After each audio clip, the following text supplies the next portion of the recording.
원목사와 성결기 누가복음 12장입니다. 오늘도 함유키원에서 함께 읽으면서 주님의 귀한 은혜를 나누기를 원합니다. 누가복음 12장 함께 읽겠습니다. 누가복음 12장 바리새인의 외식을 주의하라. 그동안 무리 수만 명이 모여 서로 밟힐 만큼 되었더니 예수께서 먼저 저에게 말씀하여 이르시되 바리새인들의 누룩하고 외식을 주의하라. 감추인 것이 드러나지 않을 것이 없고 숨긴 것이 알려지지 않을 것이 없나니 이러므로 너희가 어두운 데서 말한 모든 것이 광명에 들리고 너희가 골방에서 귀에 대고 말하는 것이 지붕 위에 전파되리라. 내가 내 친구 너희에게 말하니 몸을 죽이고 그 위에는 능히 더 못한 자들을 두려워하지 말라. 마땅히 두려워할 자를 내가 너희에게 보이리니 곧 죽인 후에 또한 지옥에 던져놓는 권세가 있는 그를 두려워하라. 내가 참으로 너에게 이르노니 그를 두려워하라. 참새 5마리가 두 아스아리온에 팔리는 것이 아니냐. 그러나 하나님 앞에서는 그 하나도 잊어버리신 바 되지 아니하는도다. 너희에게 심지어 머리들까지 다 세신 바 되오나니 두려워하지 말라. 너희는 많은 참새보다 더 귀하니라.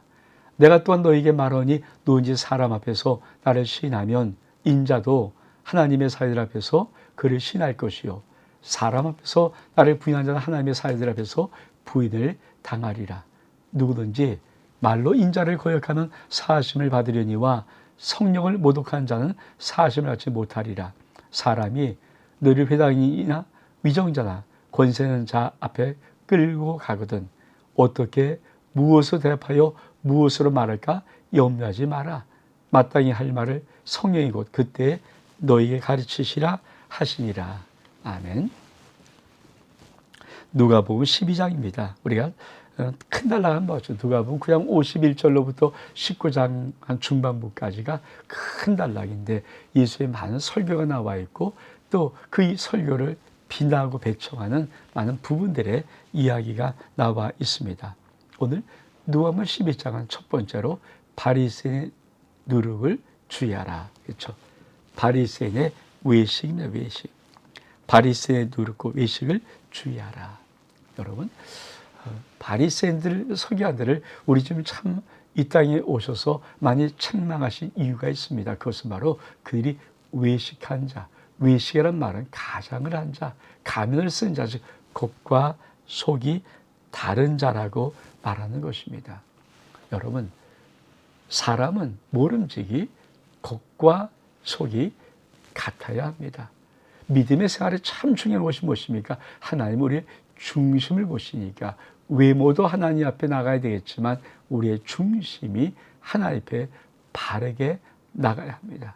저와 여러분이 겉과 속이 같은 믿음의 삶을 살아갈 수 있는 은혜가 있기를 주의 이름으로 축복합니다. 그러면서 우리 주님이 아주 귀한 말씀 하나를 하십니다. 그것은 바로 지옥에 대한 문제입니다. 4절에 보니까 내가 내 친구들에게 말하니 몸을 죽이고 그 위에는 능히 더 못한 자들을 두려워하지 마라. 마땅히 두려워할 자를 내가 너에게 보이리니 곧 죽인 후에 지옥에 던져놓은 권세 있는 그를 두려워하라. 내가 참으로 너에게 그를 두려워하라. 여러분, 무엇을 두려워합니까? 그렇죠. 하나님을 두려워하라는 말인데 하나님, 우리 주님은 여기서 정확히 말씀합니다. 지옥이 있다. 사람은 몸을 죽인 후에 끝나는 그것이 아니라 몸을 죽인 후에 그 후에 지옥에 던져놓는 지옥이 있다. 이 지옥이 있다는 것입니다. 성경 요한계시록 이것을 둘째 사망이라고 말합니다. 그러니까 둘째 사망의 해를 받지 않는 것이 참으로 중요한데 여러분, 사람들은 마치 천국과 지옥도 농담처럼 가상적인 것으로 생각하는 신앙생활이 의외로 있을 수 있습니다. 그래서 우리나라는 뭐 그런 조사를 우리도 하는 건지 모르겠지만 미국 같은 조사 통계 보면 당신 천국의 존재, 지옥의 존재를 믿습니까? 영생의 존재를 믿습니까? 그러면 잘 퍼센트가 그렇게 많이 나오질 않아요. 여러분은 천국과 지옥이 있음을 믿으십니까? 제가 사도계를 할 때 우리 주님이 주었던 음성이 바로 그것이었어요. 천국이 있다. 하나님이 살아계셔. 이 두 단어였거든요. 하나님이 살아계십니다. 천국 있습니다.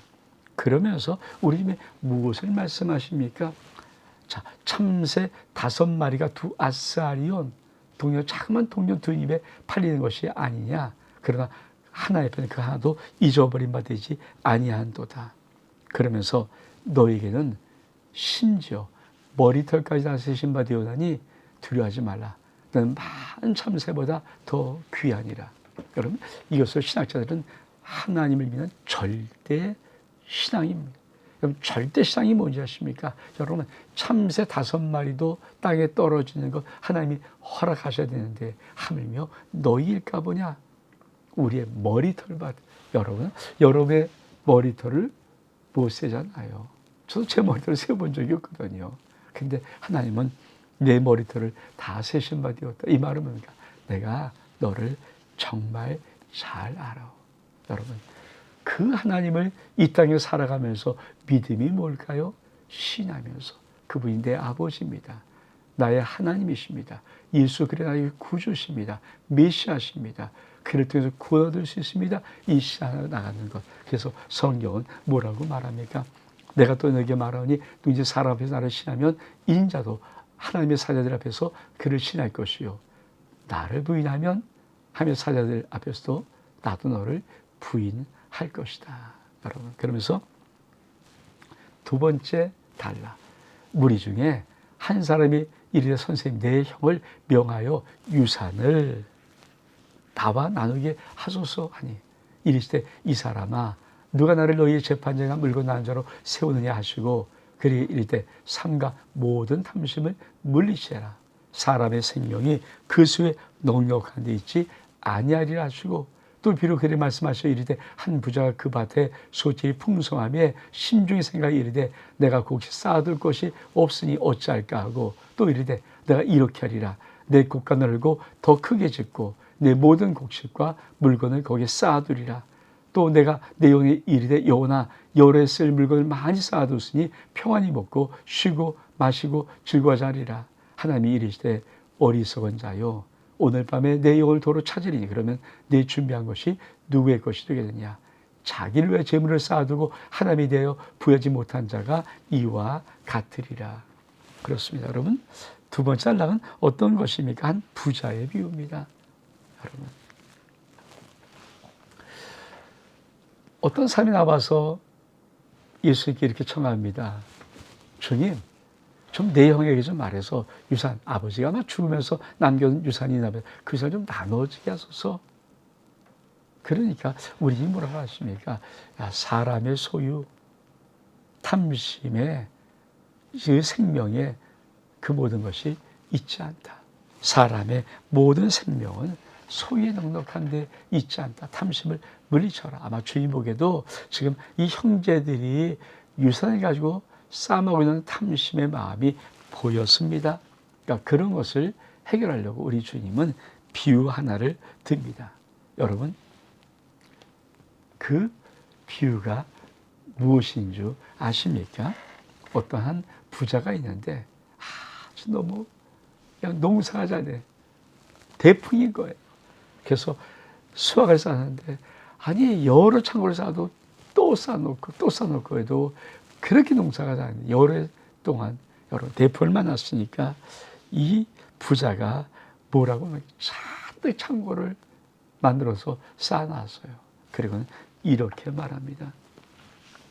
내가 내 영에 이르되 영혼아 여러 쓸모를 많이 쌓아뒀으니 평안히 쉬고 먹고 마시고 즐거워하자 하리라. 하나님이 이세 어리석은 자요 오늘 밤에 내 영을 도로 찾으리니 그럼 내 준비한 것이 누구의 것이 되겠느냐. 그렇습니다. 여러분, 사실 이거는 보통 사람들의 보통 마음 아닙니까? 뭐 특별한 마음이 아니라 세상이든지 여러분 신앙 안에 있든지 사실 자기 소유가 많아지고 풍족히 돈 벌고 막 사업이 잘 되고 막 그러면 자기도 모르게 야, 이 정도 됐으면 이제 좀 쉬고 넉넉하게 즐기고 이럴 수 있지 않을까? 근데 우리 하나님 이렇게 말합니다. 어리석은 자요. 오늘 밤 내가 내 영혼을 도로 찾으면 네가 쌓아놓은 것이 누것이 되겠느냐. 그러면서 이렇게 한 말씀. 자기를 위하여 재물을 쌓아두고 하나님께 대하여 부여치 못한 자가 이와 같으리라.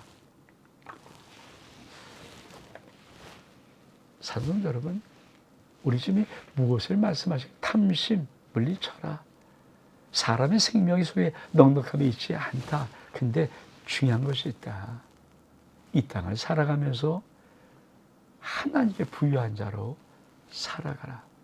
믿음의 참 멋있는 것이 뭘까요? 하나님께 부유한 자로 살아가는 것입니다. 여러분은 그런 은혜가 있기를 주의 이름으로 축복합니다. 그 다음 단락은 또 어떤 단락이 있습니까? 이렇게 말씀합니다. 몸과 몸을 위해, 목숨과 몸을 위해서 염려하지 마라. 또 제자가 이르시되 그러므로 내가 너희에게 이러니 너희 목숨을 위하여 무엇을 먹을까, 몸을 위하여 무엇을 입을까 염려하지 마라. 목숨이 음식보다 중하며 몸이 의복보다 중하니라. 까마귀를 생각하라. 심지도 아니하고 거두지도 아니하며 골방에도 없고 창고도 없으되 하며 기르시하니 너희 새보다 얼마나 귀하냐. 또 너희 중에 누가 염려함으로 그 길을 한 자로 더할 수 있느냐.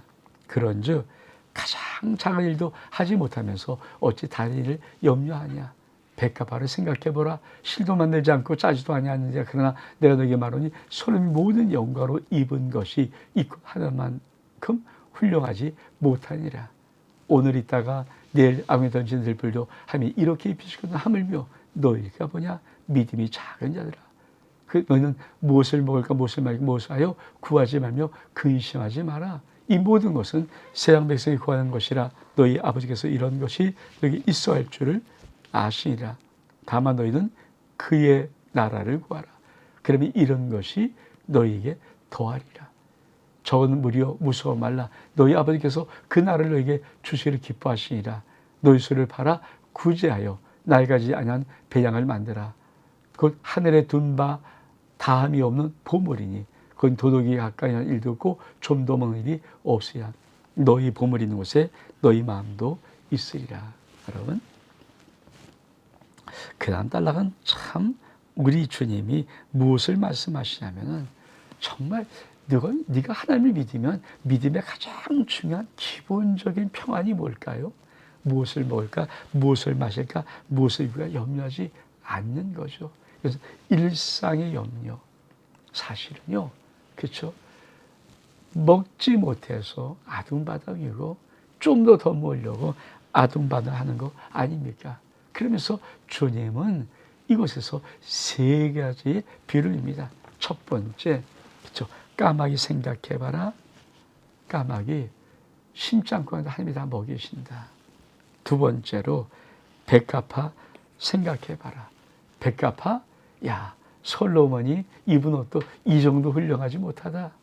그 다음에 세 번째로 내일 아궁에 던져지는 들풀도 하나님이 다 입히신다. 여러분, 이 말의 의미는 어떤 의미를 갖고 있어요? 우리 주님은 말씀하고 있습니다. 일상의 염려를 걱정하지 않는 것이 믿음의 가장 기초적인 삶이다. 그러니까 믿음의 삶에 참 중요한 것은 일상은 하나님의 아버지가 내가 책임져 준다.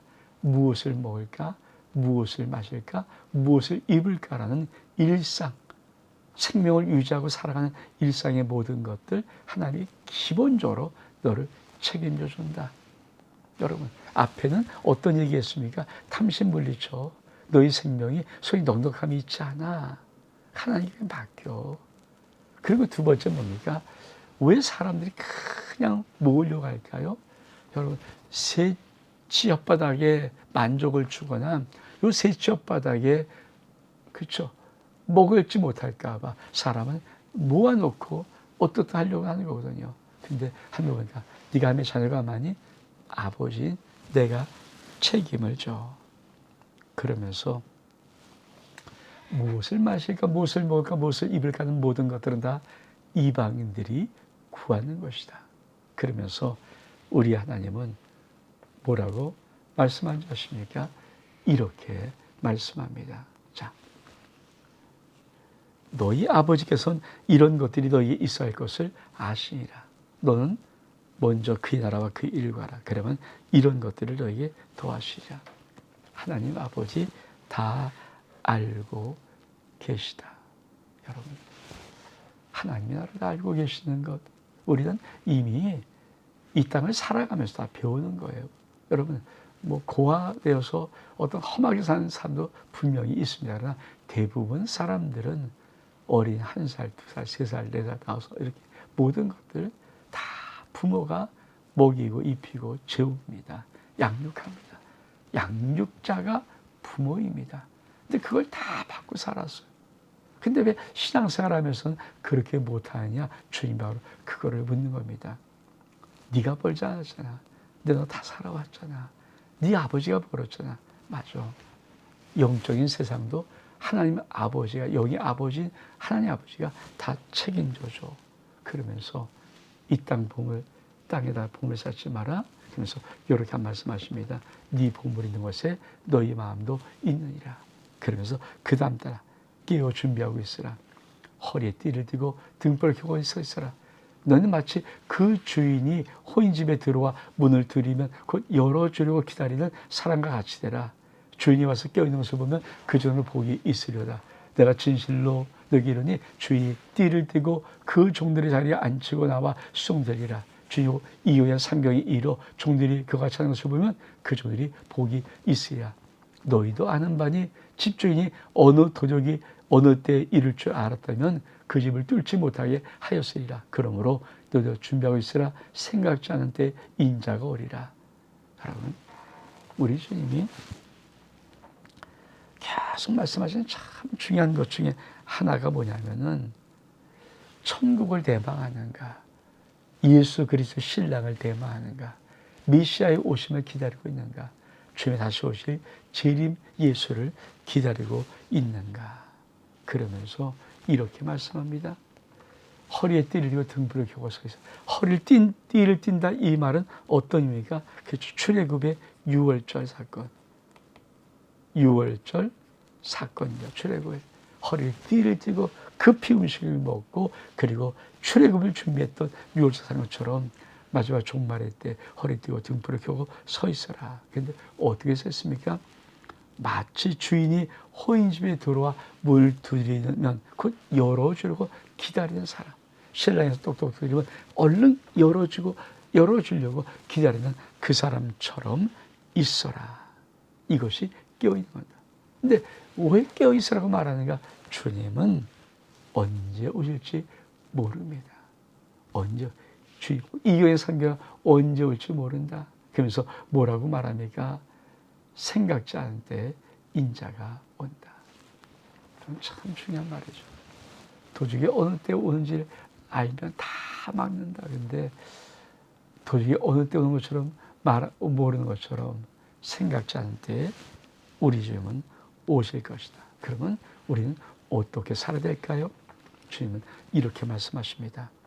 41절입니다. 배로 여쭤되 주께서 이별을 우리에게 하심이니까, 모든 사람이 하심이니까 주께서 이르시되 지혜있고 진실한 청지가 되어 주인에게 그 집 종들을 맡아 때를 따라 양식을 나눠줄 자가 누구냐? 주인이 이를 때 그 종이 이렇게 하는 것을 보면 그 종은 복이 있으리라. 내가 참으로 너에게 이르니 주인이 그 모든 소유를 그에게 맡기리라. 만일 종의 마음에 생각하기를 주인이 더디오리라 하여 남녀노소를 때리고 먹고 마시고 취하게 되면 생각지 않은 날 알지 못하는 시각에 그 종의 주인이 이르러 엄히 때리고 신실하지 않은 자의 받을 벌에 처하리니 주인의 뜻을 알고도 준비하지 아니하고 그 뜻대로 행하지 않은 종은 많이 맞을 것이요 알지 못하고 맞을 일을 행한 종은 적게 맞으리라. 많이 받은 자에는 많이 요구할 것이요 많이 맡은 자에는 많이 달라 할 것이니라. 여러분, 참, 그러면 어떻게 살아야 할 것인가? 주님은 이렇게 살았으면 좋겠다. 근데 그것은 이제 많은 분들이 해당되는 건 아닌 것 같고요. 특히 주의 종들이나 앞서선 리더들에게 주님은 이렇게 말합니다. 어떻게 살면 좋겠는가? 자, 지혜있고 진한 청지가 되어서 주인에게 그 집 종들을 맡아서 때를 따라 양식을 나눠줄 자. 오늘 주의 종들은 이렇게 사는 것이 맞고요. 기름 부어 받은 우리 장로님들, 때로 안수집사 권사님들도 이렇게 살아가는 것이 맞습니다. 주님 오실 것을 기대하고 때를 따라서 양식을 나눠주는 삶으로 살아가는 것, 굉장히 중요한 것입니다. 왜? 생각지 않은 일에 때 인자가 온다는 것입니다. 그러면서 이렇게 덧붙입니다. 주의 뜻을 알고도 준비하지 아니하고 그 뜻대로 행하지 아니한 종은 많이 맞을 것이다. 알지 못하고 행한 종은 적게 맞으라. 그러니까 물은 많이 받은 자에게 많이 요구할 것이요 많이 맡은 자에게 많이 달라 할 것이야. 여러분, 우리는 수없이 복음서를 들으면서 주님의 다시 오심을 우리는 듣고 있습니다. 근데 문제는 준비하고 계십니까? 여러분, 신앙생활은 언제 오실지 모르지만 다시 오실 주 예수 그리스도를 준비하는 삶이어야 됩니다. 그러면서 그 다음 따라 이렇게 말씀합니다. 불을 던지러 분쟁을 일으키러 왔다. 내가 불을 땅에 던지러 왔노니 이 불이 이미 붙었으면 내가 무엇을 원하리요? 나는 받을 세례가 있으니 그것이 이루어지기까지 나의 답답함이 어떻게 하느냐?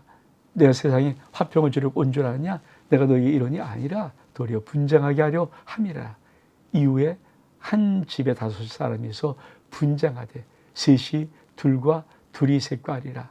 아버지와 아들과 아들이 아버지와 어머니가 딸과 딸이 어머니와 시어머니 며느리와 며느리 시어머니가 분쟁하리라.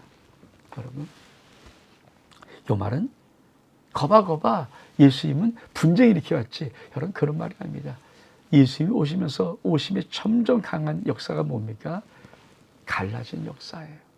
즉 알고가 쭉정이가 갈라진 역사, 그 말하는 거예요. 그러니까 마지막은 갈라진다. 마지막은 혈연이 묶였다고, 너와 나 형제라고, 우리가 부모 자식 관계로, 아니야, 그것까지는 안 된다. 복음을 들은 자와 복음을 듣지 못한 자가 정확히 갈라지고, 그 갈라짐의 분쟁이, 갈등이 분명히 있다. 그것이 마지막 때이다. 그게 복음의 역사이다라고 말하는 것입니다. 그러면서 마지막 달라. 그렇죠? 시대를 분과 화해를 힘쓰라. 또 우리에게 이르시되 너희가 구름이 서쪽에서 있는 것을 보면 말하기를 소나기 오리라 하니 과연 그러하고 남풍이 부는 것을 말하면 심히 되리라 하니 과연 그러하리라. 의식한 자여, 너희가 천재기상 분별하는 줄 알면서 어찌 이 시대는 분가하지 못하느냐? 또 어찌 옳은 것을 서로 판단하지 아니하느냐?